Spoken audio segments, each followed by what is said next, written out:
എല്ലാ അടിസ്ഥാന വർഗത്തിൽപ്പെട്ടവരോടും കാലാകാലങ്ങളായി കാണിക്കുന്ന ഈ നെറികേട് ഇപ്പോഴും തുടർന്നുകൊണ്ടിരിക്കുന്നു. ഈ നാട്ടുകാർ കാലാകാലങ്ങളായി അനുഭവിച്ചു വരുന്ന ചില ദുരന്ത കാഴ്ചകളുടെ നേർക്കാഴ്ചകളിലേക്കാണ് ഞങ്ങൾ പോകുന്നത്. ഈ സാധുവായ ഞാൻ എൻ്റെ മക്കളെ കൊണ്ട് ചികിത്സിക്കാൻ വരുന്ന ഡോക്ടർ ആശുപത്രി വന്നിട്ട് എൻ്റെ അടുത്ത് റിപ്പോർട്ട് ചോദിച്ചാൽ ഞാൻ എന്തോ റിപ്പോർട്ട് എടുത്ത് കൊടുക്കുന്നത്? സാക്ഷര കേരളമേ, ആരോഗ്യ കേരളമേ, നമ്പർ 1 കേരളമേ എന്നൊക്കെ നമ്മൾ വിളിക്കുമ്പോഴും അവരോടൊക്കെ ലജ്ജിച്ച് നാണിച്ച് തല കുനിച്ച് നിൽക്കേണ്ട സാഹചര്യത്തിലാണ് ഞങ്ങളിപ്പോൾ നിൽക്കുന്നത്. നമ്മളെ കുട്ടിക്ക് ഇനി വന്ന് വേറൊരു കുഞ്ഞിന് അങ്ങ് ആവരുത്. ഞങ്ങൾ ഈ ചെറ കോളനി കിടക്കുന്ന എല്ലാം പാവങ്ങളാണ്. ഇവിടുത്തെ ആരോഗ്യ വകുപ്പ് മന്ത്രിയോ ആരോഗ്യ വകുപ്പിന്റെ ഏതെങ്കിലും ഒരു ഉദ്യോഗസ്ഥരോ ഇവിടെ തിരിഞ്ഞു നോക്കിയിട്ട് പോലും ഇല്ല എന്നുള്ളതാണ് ഏറ്റവും ലജ്ജാവഹമായിരിക്കുന്നത്. അത്രത്തോളം അധ്വാനിച്ച് തോട്ടിപ്പണിയെടുത്തും മറ്റു ചില പുറത്ത് നമുക്ക് പറയാൻ സങ്കടം തോന്നും. അത്തരത്തിൽ കഷ്ടപ്പെട്ട് വളർത്തിയെടുത്ത 3 മക്കളിൽ 2 പേരെയാണ് ഈ അച്ഛന് നഷ്ടമായിരിക്കുന്നത്. ഒരു നല്ല നമസ്കാരം പറയാനുള്ള മാനസികാവസ്ഥയിലല്ല ഞാനിപ്പോൾ നിൽക്കുന്നത്. 17ഉം 19ഉം വയസ്സുള്ള 2 പെൺകുട്ടികളുടെ സംസ്കാര ചടങ്ങുകൾ നടന്ന വീടിന് മുന്നിലാണ് ഞാനിപ്പോൾ നിൽക്കുന്നത്.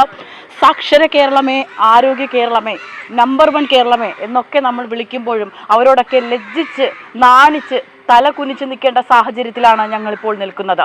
കാരണം ഈ നമ്പർ 1 കേരളമെന്നും ആരോഗ്യ കേരളമെന്നും ഒക്കെ പറയുമ്പോൾ ഇത്തരത്തിലുള്ള ചില രംഗങ്ങൾക്ക് കൂടി ഞങ്ങൾ മാധ്യമങ്ങൾ സാക്ഷികളാകുന്നു.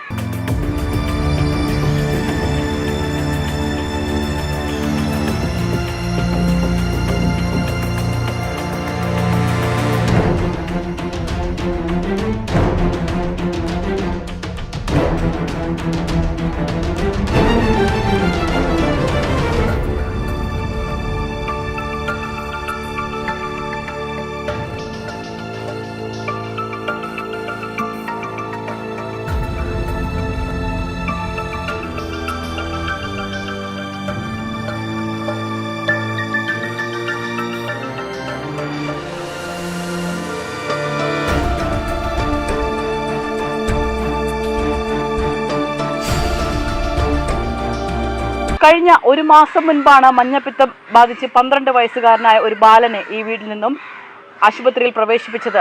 പിന്നീട് എന്താണ് സംഭവിച്ചത് ഈ കുടുംബത്തിന്? ഈ കുടുംബത്തിലെ 2 പെൺകുട്ടികൾക്ക് ദാരുണമായി മഞ്ഞപ്പിത്തം ബാധിച്ച് മരണം സംഭവിച്ചിരിക്കുന്നു. ഈ പ്രദേശത്തും ഈ പ്രദേശവാസികളോടുമൊക്കെ തന്നെ നമ്മൾ അന്വേഷിച്ചാലറിയാം എന്താണ് ഇവിടുത്തെ ശുചീകരണ പ്രവർത്തനങ്ങളെന്ന്. എൻ്റെ കൂടെ ഇപ്പോൾ ഉള്ളത് ഈ പെൺകുട്ടികളുടെ അച്ഛനും അമ്മയുമാണ്. അവരോട് നമ്മൾ സംസാരിക്കാൻ വളരെയധികം വിഷമം തന്നെയുണ്ട്. കാരണം ഈ ഇരിക്കുന്ന മനുഷ്യൻ എത്രത്തോളം അധ്വാനിച്ച് തോട്ടിപ്പണിയെടുത്തും മറ്റു ചില പുറത്ത് നമുക്ക് പറയാൻ സങ്കടം തോന്നും. അത്തരത്തിൽ കഷ്ടപ്പെട്ട് വളർത്തിയെടുത്ത 3 മക്കളിൽ 2 പേരെയാണ് ഈ അച്ഛന് നഷ്ടമായിരിക്കുന്നത്. എത്ര മിടുക്കികളായിരുന്ന മക്കളായിരുന്നു എൻ്റെ. നല്ല മക്കൾ. കാരണം അവർ എപ്പോഴും പറയില്ല, എനിക്ക് എപ്പോഴും എൻ്റെ മോള് പറയുകയാണെ മോള് പറയും മക്കളെ മോൾ എന്താണ് എടുക്കുക. അപ്പം പറഞ്ഞ് എനിക്ക് അച്ഛാ എനിക്ക് ഡോക്ടർ ആവണം, ഡോക്ടറുടെ പീഡിയാട്രിഷ്യൻ മതി, എനിക്ക് കുട്ടികളെ നോക്കുന്ന ഡോക്ടർ മതി അച്ഛാ. ഇനി അങ്ങനെ ഞാൻ പറഞ്ഞു എന്നാൽ ആയിക്കോട്ടെ. അപ്പം നീറ്റ് എഴുതാൻ പോയപ്പോഴത്തേക്ക് നീറ്റ് എഴുതി അങ്ങനെ കൊണ്ടുപോയി കഷ്ടപ്പെട്ട് അതിന് എഴുതി കൊണ്ടുവന്ന് ഈ കുട്ടികളെ ഞാൻ സുരക്ഷിതമായി നോക്കിയതാണ്. പക്ഷേ എനിക്ക് കിട്ടിയില്ല. മൂത്ത മോള് PSC അതും ഇത് കണക്ക് പറഞ്ഞ് അച്ഛാ ഞാൻ പോലീസാവണം, എനിക്ക് പോലീസായേ വെക്കും, അച്ഛൻ്റെ കഷ്ടപ്പാടുകൾ കാരണം ഞാൻ കഷ്ടപ്പെടുന്നത് കൊണ്ടുവന്നുള്ള മൂല്യം കൊണ്ടുവന്ന് എൻ്റെ മക്കൾ കാണുക. അവരോടൊത്ത് എനിക്ക് ഒരു കൂട്ടുകാരൻ്റെ മുമ്പിൽ പോയി ഒരു മിനിറ്റോ ഒരു മണിക്കൂറോ ഇന്ന് ഞാൻ സമയം കളയത്തില്ല. സമയങ്ങൾ എപ്പോഴും വന്ന് എൻ്റെ മക്കളുടെ അടുത്ത് വന്ന് പറയും മക്കൾ പഠിക്കണം. അച്ഛനായ എന്നെ വന്ന് സ്നേഹിക്കാൻ പോലും ഒരു മിനിറ്റ് ഇരിക്കാൻ ഞാൻ താമസിക്കത്തില്ല. കാരണം മക്കൾ പോയി പഠിക്കണം. ഇവിടുത്തെ ശുചീകരണ പ്രവർത്തനങ്ങളൊക്കെ ഇത്രയും താറുമാറായിട്ട് ഇതുവരെ ആരും തിരിഞ്ഞു നോക്കിയില്ല. ആരും വരുത്തില്ല. കാരണം കൊറോണ ആയ കാലത്ത് വന്ന് ഈ ഞങ്ങൾ ഇവിടെ താമസിക്കുന്ന ജനങ്ങളെ വെറും വിഡ്ഢികളാക്കി കുറേ മരുന്നുകളും അതും ഇതൊക്കെ അന്ന് കൊറോണ ഉള്ള സമയത്ത് കൊറോണ ആയി ഇപ്പോഴും വന്ന് സഹായിച്ചതല്ലാതെ വേറെ അന്ന് തൊട്ടേ ഇന്ന് ആരെയും വന്ന് അന്വേഷണമില്ല. കാരണം ഈ കൊറോണ മാറിയതിന് ശേഷം കൊറോണ ബാക്ടീരിയ ഇവിടെ തന്നെ കിടക്കുകയാണ്. കാരണം ഇതിനൊരു കൊറോണ കഴിഞ്ഞതിന് ശേഷം അവരാരും വന്നൊരു ശുദ്ധീകരണമില്ല, ഇതിൽ വേണ്ട ഒരു ഇതുപോലില്ല. പിന്നെ എൻ്റെ മക്കൾ മരിച്ചതിന് ശേഷമാണ് ഞാൻ എൻ്റെ ഇളയ മോനെ കൊണ്ടുപോയി തിരുവനന്തപുരം മെഡിക്കൽ കോളേജിൽ SAT കിടക്കുമ്പോഴത്തേക്ക് ഞാൻ സ്ഥലം ഹെൽത്തിനെ വിളിച്ച് ഞാൻ വിവരം പറഞ്ഞു. ഹെൽത്ത് വന്ന് എത്രയും പെട്ടെന്ന് ആ നാടിനെ രക്ഷിക്കണം. ഞങ്ങളൊക്കെ കുടിവെള്ളം അന്നും ഞാൻ പറഞ്ഞു കുടിവെള്ളത്തിൽ നിന്നാണ് ഡോക്ടറോട് ചോദിച്ചപ്പോൾ പറഞ്ഞു കുടിവെള്ളത്തിൽ നിന്നാണ് ഈ വൈറസ് വരുന്നത്. അപ്പോൾ എത്രയും പെട്ടെന്ന് വന്ന് നിങ്ങൾ ആ നാടിൻ്റെ ജനങ്ങളെ രക്ഷിക്കണം എന്ന് പറഞ്ഞപ്പോഴത്തേക്ക് അവർ റിപ്പോർട്ട് എൻ്റെ മോനെ മക്കളെ ചികിത്സിക്കുന്ന റിപ്പോർട്ട് അവർക്ക് കൊടുക്കണമെന്ന് പറഞ്ഞു. ഞാൻ പറഞ്ഞു സാറ് നിങ്ങൾ റിപ്പോർട്ട് എൻ്റെ അടുത്ത് ചോദിക്കുന്നതിന്, കാരണം ഇവിടുത്തെ ജനങ്ങളെ കാര്യം നിങ്ങൾ ആരടുത്ത് ആ മെഡിക്കൽ കോളേജ് ഡോക്ടറോട് വിളിച്ച് ചോദിരും, എൻ്റെ കുട്ടിയെ ചികിത്സിക്കുന്ന ആ ഡോക്ടറോട് ചോദിരും ആ കുട്ടിക്ക് എന്താ അസുഖം, ഇതെങ്ങനെ വന്നു പറ്റൂ, അത് ഞങ്ങളെന്തോ ചെയ്യണം എന്നൊക്കെ തീരുമാനിക്കേണ്ടത് നിങ്ങളാണ്. ഈ സാധുവായ ഞാൻ എൻ്റെ മക്കളെയും കൊണ്ട് ചികിത്സിക്കാൻ വരുന്ന ഡോക്ടർ ആശുപത്രി വന്നിട്ട് എൻ്റെ അടുത്ത് റിപ്പോർട്ട് ചോദിച്ചാൽ ഞാൻ എന്തോ റിപ്പോർട്ട് എടുത്ത് കൊടുക്കും മാഡം.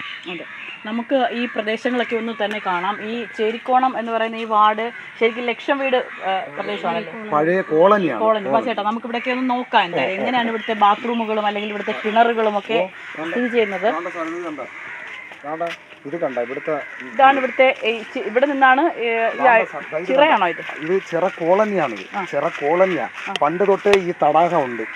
ഇപ്പോഴൊന്നും അല്ല. എനിക്ക് 56 വയസ്സായി. 56 വയസ്സായപ്പോൾ എനിക്ക് 8 വയസ്സ് തൊട്ട് എൻ്റെ കുഞ്ഞുനാളിന് മുതലേ ഈ തടാകമുണ്ട്. ഇവർ ഈ തടാകം നികത്തിയിട്ടില്ല. ഇപ്പം വേനലായാലും ഇവിടെ വെള്ളം കാണോ? വേനലുണ്ട്. ഇപ്പം നമ്മൾ ഈ കുട്ടി മരണപ്പെട്ടു പോയപ്പോഴത്തേക്ക് വന്ന് ഈ ചെയ്തെന്നേ ഉള്ളൂ. കാരണം ഇത് മെയിനായിട്ട് ഇത് വൃത്തിയാക്കണം. ഇത് കണ്ട ഇതൊരു കക്കൂസ് കിണർ ഇത് എത്ര ദൂരം ഉണ്ടെന്ന് നോക്കണം. എൻ്റെ വീട്ടിലും കക്കൂസുണ്ട് മാഡം. എൻ്റെ വീട്ടിലെ കക്കൂസും കിണറും ഒന്നായി കിടക്കുകയാണ്. കാരണം ഇതൊക്കെ നമ്മൾ സഹിച്ചല്ലേ പറ്റൂ. കാരണം ഞങ്ങൾ പാവങ്ങളാണ്, ഞങ്ങളൊന്നും അറിയുന്നില്ല. അതുകൊണ്ട് നമ്മളെ കുട്ടിക്ക് ഇനി വന്ന് വേറൊരു കുഞ്ഞിന് അങ്ങ് ആവരുത്. ഞങ്ങൾ ഈ ചിറ കോളനി കിടക്കുന്ന എല്ലാം പാവങ്ങളാണ്. പരസ്പരം ഒരു ആപത്ത് കഴിഞ്ഞു കഴിഞ്ഞാൽ എല്ലാവരും വന്ന് സഹായിക്കും. ഇത്തരത്തിൽ എത്രത്തോളം വീടുകളാണുള്ളത്? ഒരുപാട് വീടുണ്ട് സാർ, ഒരുപാട് വീട്. ഞങ്ങൾക്ക് ജാതി മതമില്ല. ഞങ്ങൾ ഈ നാട്ടിലുള്ളവർക്ക് ഞങ്ങൾക്ക് ജാതി മതമില്ല. ഏതെങ്കിലും ഒരു വീട്ടിൽ ഏതെങ്കിലും ഒരു ആപത്തായി കഴിഞ്ഞാൽ ഓടിച്ചെല്ലുക. ഒരു മരണം വന്നാലോ ഒരു കുളി വന്നാലോ ഒരു എന്ത് വന്നാലും ഞങ്ങൾ ഈ നാട്ടിലുള്ള ജനങ്ങളെല്ലാം ഒന്നായി നിന്ന് ആ വേണ്ട സഹായങ്ങൾ ഞങ്ങൾ ഈ നാട്ടിലുള്ള ജനങ്ങളാണ് ചെയ്യുന്നത്. അല്ലാതെ മറ്റാരും ഞങ്ങൾക്കൊരു സഹായമില്ല. ഞങ്ങൾ ഈ നാട്ടിലെ ജനങ്ങൾ തന്നെ പരസ്പരം അങ്ങോട്ടും ഇങ്ങോട്ടുള്ള ദുഃഖങ്ങൾ പങ്കുവയ്ക്കുന്നത് സാർ. ഈ നാട്ടുകാർ കാലാകാലങ്ങളായി അനുഭവിച്ചു വരുന്ന ചില ദുരന്ത കാഴ്ചകളുടെ നേർക്കാഴ്ചകളിലേക്കാണ് ഞങ്ങൾ പോകുന്നത്. കാരണം ഓരോ വീടുകൾക്കും ചേർന്നുള്ള ബാത്റൂമും കിണറും തമ്മിലുള്ള വ്യത്യാസം കണ്ടില്ലേ? കാരണം ഇതൊരു ലക്ഷം വീട് കോളനിയാണ്. എപ്പോഴും നമുക്കറിയാം ഇത്തരത്തിലുള്ള കോളനി പോലുള്ള സ്ഥലങ്ങളിൽ താമസിക്കുന്നവരുടെ ജീവിതത്തിൻ്റെ ദുരിത കാഴ്ചകൾ നമ്മൾ കാണുന്നതാണ്. അതുകൊണ്ട് തന്നെ കൃത്യമായ രീതിയിലുള്ള ക്ലോറിനേഷനോ അല്ലെങ്കിൽ കൃത്യമായ രീതിയിലുള്ള ശുചീകരണ പ്രവർത്തനങ്ങളോ ഒന്നും തന്നെ ഇവിടെ നടത്താൻ കോവിഡിന് ശേഷം കഴിഞ്ഞിട്ടില്ല. അതിനുവേണ്ടി തയ്യാറെടുത്തിട്ടില്ല എന്നാണ് ഇവിടുത്തെ ഇവർക്ക് തന്നെ ആരോപിക്കുന്നത്. ഈ കിണറ്റിലേക്ക് വെള്ളം തന്നെ വളരെ അത്രയ്ക്കധികം മലിനമായിരുന്നു. അതോടൊപ്പം ഈ വെള്ളം ഒക്കെ തന്നെ ഇപ്പോൾ ലാബിൽ ടെസ്റ്റിലേക്ക് അയച്ചിട്ടുണ്ട്. കാരണം ഈ പ്രദേശത്ത് വരുന്ന നിരവധി വീടുകളിൽ ഇത്തരത്തിൽ തന്നെയാണ് സ്ഥിതി ചെയ്യുന്നത്. അതുകൊണ്ട് തന്നെ ഈ അടുത്ത സമയത്തായി ഇത്തരത്തിൽ 2 പേർ ദാരുണമായി മരണപ്പെട്ടപ്പോഴാണ് പഞ്ചായത്തിന്റെ വക വെള്ളം കൊണ്ടുവച്ചത്. അല്ലെങ്കിൽ ഇവരുടെ സ്ഥിതിയൊക്കെ ഇങ്ങനെയൊക്കെ തന്നെ ആയിരുന്നു. ആണോ അമ്മച്ചി? എങ്ങനെയാണ് നിങ്ങളുടെയൊക്കെ ജീവിതം? ഞങ്ങളെ ഈ സാധാരണ ഞാൻ ഇവിടെ അല്ല താമസിക്കും. ഞാൻ മൂത്തലമ്പലത്തിന്റെ താഴെ പടിഞ്ഞാറ് വശത്ത്. ഇവരുടെയൊക്കെ ജീവിതങ്ങൾ കണ്ടോ നിങ്ങൾ? ഇങ്ങനെ എൻ്റെ സഹോദരന്റെ മക്കളായി 2 എണ്ണം മരിച്ചു പോയത്. അതുകൊണ്ടാണ് ഇപ്പൊ കുടിവെള്ളത്തിന് ഈ പഞ്ചായത്ത് ഈ മരിച്ചതിന് ശേഷം ഇത് കൊണ്ടുവയ്ക്കാൻ തുടങ്ങിയത്. അതിന് മുമ്പ് ഇതൊന്നും കൊണ്ടുവച്ചിട്ടില്ല. ഈ വെള്ളം തന്നെ അവർ പോയി കുടിക്കുന്നതും കുളിക്കുന്നതും നനയ്ക്കുന്നതും എല്ലാം. ചോറ് വയ്ക്കുന്നതും അത് തന്നെ. ഇതുമായിട്ട് ബന്ധപ്പെട്ട് നിങ്ങൾ പരാതി ഒന്നും പറഞ്ഞിട്ടില്ല? നമ്മൾ പരാതി പറഞ്ഞിട്ടില്ല. ഞാൻ മോളെ അവിടെ കിടക്കുന്നത് അംഗീകരിക്കത്തില്ല. ഇവിടെ ഈ പഞ്ചായത്തിൽ മൊത്തം അഴിമതിയാണ് കാണിക്കുന്നത്. കൂടുതലും അതിനെക്കാട്ടും നമ്മളെ ഇവിടുന്ന് ഈ വരുന്ന വെള്ളം മൊത്തം ഞാൻ ആ വയലിൽ വാക്കാത്ത ഞാൻ താമസിക്കുന്നത്. 3 ട്രിപ്പ് എൻ്റെ വീട് വെള്ളം കയറി മുങ്ങി. എന്നിട്ട് ഞാൻ പരാതി കൊടുത്തിട്ട് ഒരു മനുഷ്യർ പോലും തിരിഞ്ഞു നോക്കിയിട്ടില്ല. ഇതാണ് ഇങ്ങനത്തെ വേലകൾ. അമ്പാടിയാണ് ഇപ്പോൾ എൻ്റെ കൂടെ ഉള്ളത്. അമ്പാടിക്കായിരുന്നു ആദ്യം അസുഖം വന്നതല്ലേ? ഓക്കെ മോന് നമുക്ക് എന്താ പറയണ്ടെന്ന് അറിയില്ല. ചേച്ചിമാർ 2 പേരുമാണ്. എന്താ പറയണ്ടെന്ന് അവന് തന്നെ അറിയില്ല. കാര്യം അത്രത്തോളം സങ്കടമുണ്ട്. ചേച്ചിമാർ കൺമുമ്പിൽ ഇന്നലെ വരെ ഉണ്ടായിരുന്നവരാണ്. എല്ലാ സപ്പോർട്ടും ഉണ്ടായിരുന്നല്ലേ ചേച്ചിമാരുടെ ഭാഗത്ത്? ഉണ്ടായിരുന്നോ? പഠിപ്പിക്കുക മോനെ എങ്ങനെയായിരുന്നു ഈ ഒരു അസുഖത്തിന്റെ ലക്ഷണങ്ങളൊക്കെ? പനിയായിരുന്നോ? താഴെ അവിടെ ഒരു ഇതില്ലായിരുന്നു ചെറുത്. അപ്പം അവിടെ ഇരുന്നപ്പോൾ എനിക്ക് TV കണ്ടുകൊണ്ടിരുന്നപ്പോൾ തല ചുറ്റുന്നാണ് തോന്നി. അപ്പോൾ അവിടെ ഞാൻ അകത്ത് പോയി കിടന്ന്. പിന്നെ എണീറ്റപ്പോൾ തൊട്ടിട്ട് എനിക്ക് പിന്നെ എണീറ്റ് നിൽക്കാൻ പറ്റുന്നില്ലായിരുന്നു. എണീറ്റ് നിന്ന ഉടനെ വീഴുന്നു. അങ്ങനെയായിരുന്നു. അമ്മ ജോലിക്ക് പോയിട്ട് വന്നിട്ട് എന്നെ ആശുപത്രി കൊണ്ടുപോയി. അപ്പോൾ ടെസ്റ്റ് ചെയ്തില്ലായിരുന്നു. വന്നിട്ട് 2ാമത്തെ ദിവസം ഇങ്ങനെ ആയതുകൊണ്ട് ടെസ്റ്റ് ചെയ്തപ്പോൾ മഞ്ഞപ്പിത്തം ഉണ്ടെന്നാണ്. ഈ വെള്ളമൊക്കെ ശരിക്കും ഇവിടുത്തെ വെള്ളമൊക്കെ ക്ലീൻ ചെയ്ത് വെള്ളം വേണം എന്നൊക്കെ നിങ്ങൾ പഞ്ചായത്തിലൊന്നും പറഞ്ഞില്ല? ഇപ്പം ഞങ്ങൾക്ക് കുടിവെള്ളം പഞ്ചായത്തിൽ നിന്ന് എത്തിക്കുന്നുണ്ട്. ഇപ്പോഴല്ലേ എത്തിക്കുന്നത്? ഇപ്പോഴും എത്തിക്കുന്നത്. ഇപ്പം അതുവരെ ഞങ്ങളുടെ കിണറൊക്കെ കണ്ടോ, കൊള്ളാത്ത വെള്ളം, അതേ കിണറിൻ്റെ കളറ് കണ്ടില്ലേ. പിന്നെ അമ്പാടി മെഡിക്കൽ കോളേജിൽ ഡിസ്ചാർജ് ചെയ്ത് സുഖമുണ്ടെന്നും പറഞ്ഞ് ഇട്ടിരുന്നു 18-ാം തീയതി. 18-ാം തീയതി രാത്രി കുഞ്ഞ് ഇവിടെ ആയിരുന്നു, അവർ ഹോസ്പിറ്റലിൽ പോയില്ലേ. അങ്ങനെ അമ്പാടിയുടെ മൂത്രം രക്ത കളറായിരുന്നു. പിറ്റേന്ന് രാവിലെ വീണ്ടും SITയിൽ കൊണ്ടുപോയപ്പോൾ അവർ അനാസ്ഥയോടെ കുഴപ്പമൊന്നുമില്ല, വീട്ടിൽ കൊണ്ടുപോകാൻ പറഞ്ഞു. അങ്ങനെ ഞങ്ങൾ ബഹളം വെച്ച് ഞങ്ങളുടെ സ്ഥലം MLA PC വിഷ്ണുനാഥ് സാറിനോട് ചോദിച്ചു. അപ്പോൾ സാറ് പറഞ്ഞ് എത്രയും പെട്ടെന്ന് മെഡിസിറ്റി കൊണ്ടുവരാം, അല്ലേ ഇവിടെ കൊല്ലത്തൊരു ഹോസ്പിറ്റലിൽ കൊണ്ടുവരാൻ പറഞ്ഞു. എൻ്റെ പേരും പെട്ടെന്ന് മറന്നുപോയി.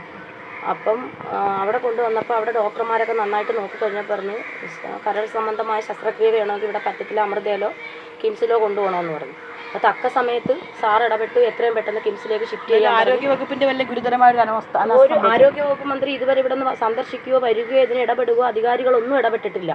സാറാണ് ഈ കുട്ടി ഇപ്പം ജീവിച്ചിരിക്കുന്നതിന് സാറാണ് കാരണം. സാറ് വളരെ നല്ല രീതിയിൽ നമ്മളുമായിട്ട് ഇടപെട്ട് MLA സ്ഥലം MLA വിഷ്ണുനാഥ് സാർ ഇടപെട്ട് കുട്ടീനെ കിംസിലെത്തിച്ച് കുട്ടിയുടെ ട്രീറ്റ്മെൻറ്റ് കാര്യങ്ങളെല്ലാം സാർ ഏറ്റെടുത്തു. സാറ് ആശുപത്രിയിൽ കുട്ടീനെ സന്ദർശിച്ചു, ഇവിടെ വന്നു. പിന്നെ നമ്മുടെ മഹിളാ കോൺഗ്രസിൻ്റെ പ്രവർത്തകർ DMO ഓഫീസിൽ കയറി പ്രശ്നം ഉണ്ടാക്കിയിട്ടാണ് ഇവിടെ അവരൊന്ന് സന്ദർശിച്ചത് പോലും. അപ്പോൾ ഇതിനെങ്കിലും രക്ഷപ്പെടുത്താൻ നമുക്ക് പറ്റി. 2 കുട്ടികളാണ് ഒരു വീട്ടിൽ മരണപ്പെട്ടിരിക്കുന്നത്. ഇത്രയും കേരളത്തിന് അങ്ങേയറ്റം ലജ്ജിച്ച് തല താഴ്ത്തി നിൽക്കുന്ന ഒരു സാഹചര്യത്തിൽ പോലും ഇവിടുത്തെ ആരോഗ്യവകുപ്പ് മന്ത്രിയോ ആരോഗ്യവകുപ്പിൻ്റെ ഏതെങ്കിലും ഒരു ഉദ്യോഗസ്ഥരോ ഇവിടെ തിരിഞ്ഞു നോക്കിയിട്ട് പോലും ഇല്ല എന്നുള്ളതാണ് ഏറ്റവും ലജ്ജാവഹമായിരിക്കുന്നത്. ഇവിടുത്തെ അധികാരികളോടാണ് ഞങ്ങൾ ഈ വാർത്ത ചൂണ്ടിക്കാണിക്കുന്നത്. കാരണം അങ്ങേയറ്റം സങ്കടകരമായ കാരണം, മഴക്കാലം തുടങ്ങാനിരിക്കുന്നതേ ഉള്ളൂ, മഴക്കാലം വരാൻ ഇപ്പോൾ കാലവർഷം തുടങ്ങിയിട്ടേ ഉള്ളൂ. പക്ഷേ അതിനു മുന്നെയാണ് ഇത്തരത്തിൽ മഞ്ഞപ്പിത്തം ബാധിച്ച് 2 പെൺകുട്ടികൾ മരണപ്പെട്ടിരിക്കുന്നത്. അങ്ങേയറ്റം വിഷമത്തോടു കൂടി ഞങ്ങൾ ഈ വാർത്ത റിപ്പോർട്ട് ചെയ്യുന്നു. കാരണം ഈ ലക്ഷം വീട് അല്ലെങ്കിൽ ഇത്തരത്തിലുള്ള അടുത്തടുത്തൊക്കെ താമസിക്കുന്ന സാഹചര്യങ്ങൾ വരുന്ന എല്ലാ അടിസ്ഥാന വർഗത്തിൽപ്പെട്ടവരോടും കാലാകാലങ്ങളായി കാണിക്കുന്ന ഈ നെറികേട് ഇപ്പോഴും തുടർന്നുകൊണ്ടിരിക്കുന്നു എന്നുള്ളതിൻ്റെ യഥാർത്ഥ വസ്തുതയാണ് ഈ കാണുന്നത്. ക്യാമറമാൻ അൻഷാദിനൊപ്പം ബിൽവനിത്സൻ, വിസ്മയ ന്യൂസ്.